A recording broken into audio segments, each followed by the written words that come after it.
I study etymology. Now, etymology is the study of words and how their meaning changes throughout history. Now, to do etymology, you need to know basically, number one, for example, roots, basic parts of words that carry lexical meaning. For example, look at the word ped, which is a root and it means to tread, to walk. Or another one is sed, which means to sit.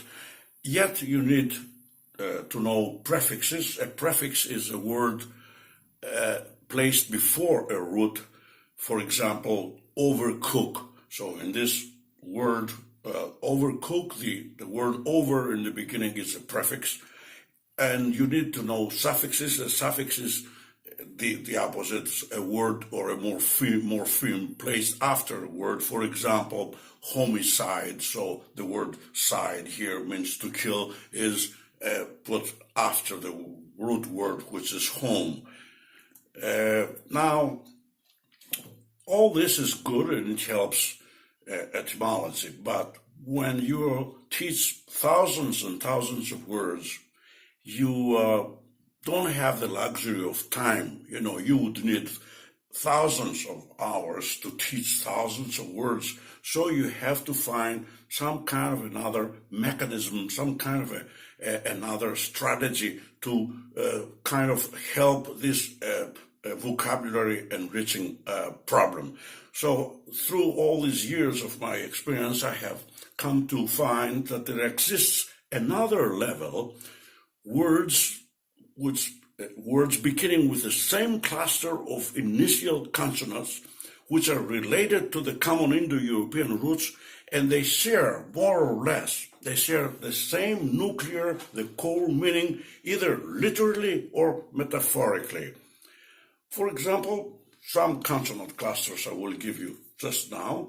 There is first one, GL, which is found in words like glimpse, glance, glitter, etc. And they have all these words reflect the central meaning of shining. Or another one is SP, which is found in words like sponge, spear, space, etc. And this manifests the idea of spreading. And so all these clusters, which are they don't come into thousands, they're only about 3,000. All these constitute what I call a semantic alphabet. And this means that one can have a key to the etymon, the central core idea of thousands of words to help him conquer all these thousands of words, all this vocabulary. Now, in this mini presentation today, I will give you the cluster LP, which I call the alpha cluster, as it denotes a beginning of something. And you can see a formula of it on the blackboard there. You see there's a vowel followed by LP or V or F plus a vowel plus 0. That means no vowel at all.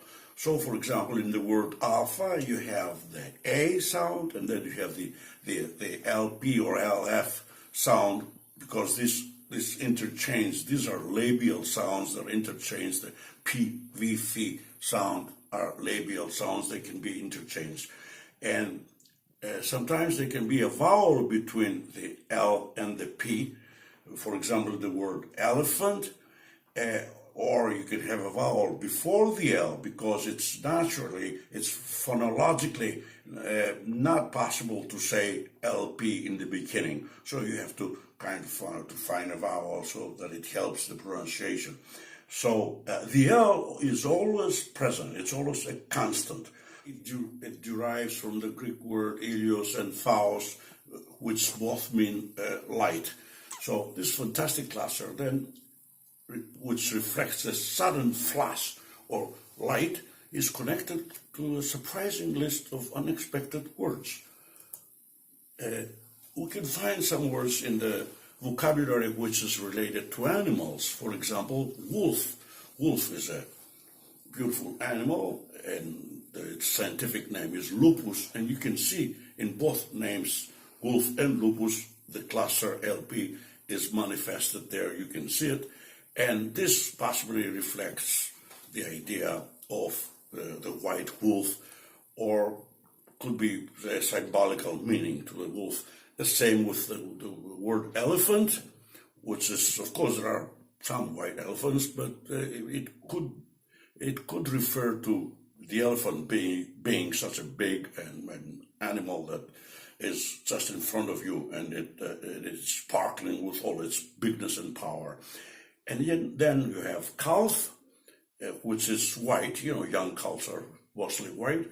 And the word cow itself, which is related to calf, is, of course, can be white. And then you have alpaca, which is a Peruvian Andean animal, which is completely white. And then we could go on with lepus europaeus, which is a hare, elaphi in Greek, which means deer, the albatross, the bird, the famous bird, which is red and white, and we have dolphin, you can see in the picture, and dolphin, some dolphins are white and black and white, and it could refer to the dolphins being on the top of the water and all the foam and all that around there. And then we have lopa, which is cow in Albanian, or lepur, which is a hare in Albanian.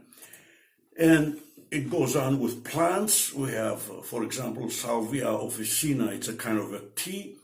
And then we have a leaf. A leaf, you can see the LP there, the LF over there. And then olive. An olive tree is, of course, sparkling, and it's glistening white and all that. You can see the LP there, or LV there. And then it goes on with countries. For example, the Albion. Albion refers to Brittany or England, and if those first settlers that saw England from afar, they saw first the cliffs of Dover, and as you can see in the picture, they're all very white. So I think that's where the name Albion comes from. The same with Albania.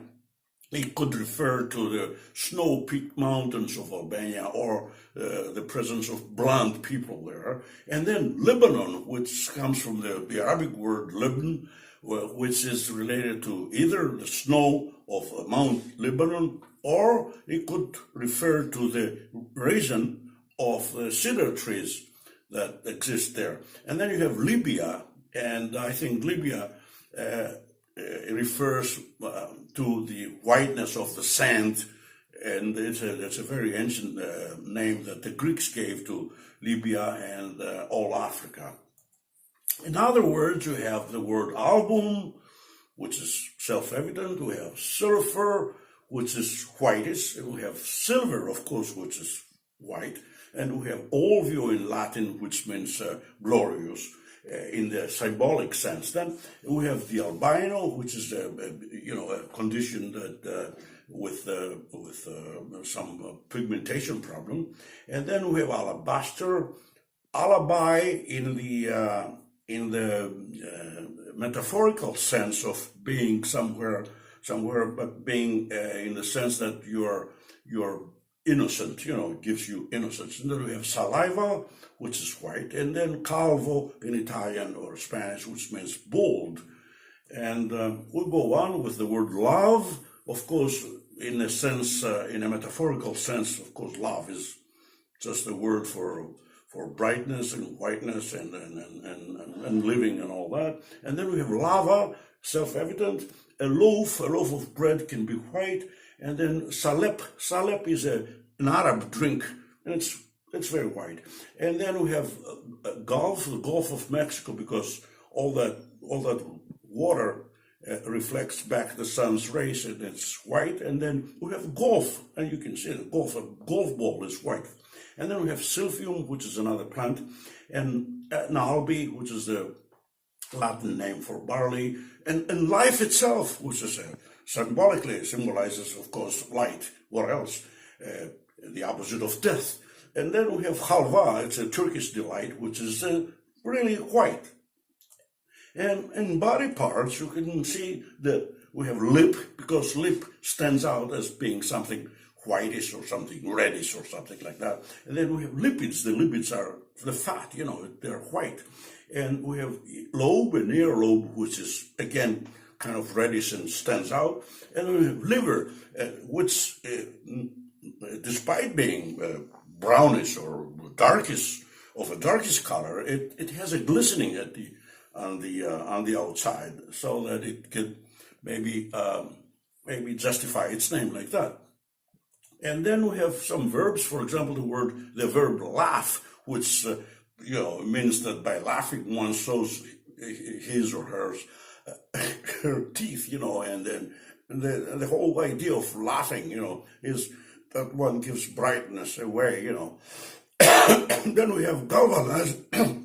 Excuse me. We have galvanized, which is again reflects a very white surface, and the idea of the verb of help in the very symbolic sense that by helping someone, you bring him or her to the light. You're bringing him to next to the fire, next to a warm place, to the light, so that you're taking him, her away from the darkness of a dark, cold cave or something like that. And then you have the verbs solve and solve, and these are related. That solve in the sense that by solving something, you take the dark spots out of its surface, and you're making it white. You're making it white, and the same thing with salve and salvation in the same sense with helping someone. And then in geography, you have, of course, the Alps, and the Alps are the epitome of the Alpha, because they're all white. Anyone who has flown over the Alps is overwhelmed by that sight of just innumerable, just a great horizon full of snow-peaked mountains. And you have the same with Olympus. Olympus being is the highest. Olympus is the highest mountain in Greece, but of course it is full of snow every year. But yet it symbolizes the presence of gods, and that the gods spread out their light. And you have Elba River, which is a river, and you can see in the picture that how it can be. It does not have to be really white, but it sparkles and it gives off light. And then I can tell you that in Swedish, all rivers, a lot of rivers have names like Elf, Elva, and something like that. And now when it comes to countries, we have, for example, or geographical places, we have the Alpheus River, which is in Olympia. Yet both names, Alpheus and Olympia, they represent the cluster LP, because they represent light in a literal and in a symbolic sense. And then you have Delphi, of course, which symbolizes the brightness and the wisdom given off by the oracles. But literally speaking, Delphi is a place full of light, because it's the location that the location is so situated that it gets flooded with sunlight all year long. And then Alpha, then of course, is the epitome of light, as even the letter itself, the Alpha, resembles the snow-capped peak of a mountain, besides the metaphorical or symbolical meaning of the concept. And thanks for your attention, and please subscribe to YouTube.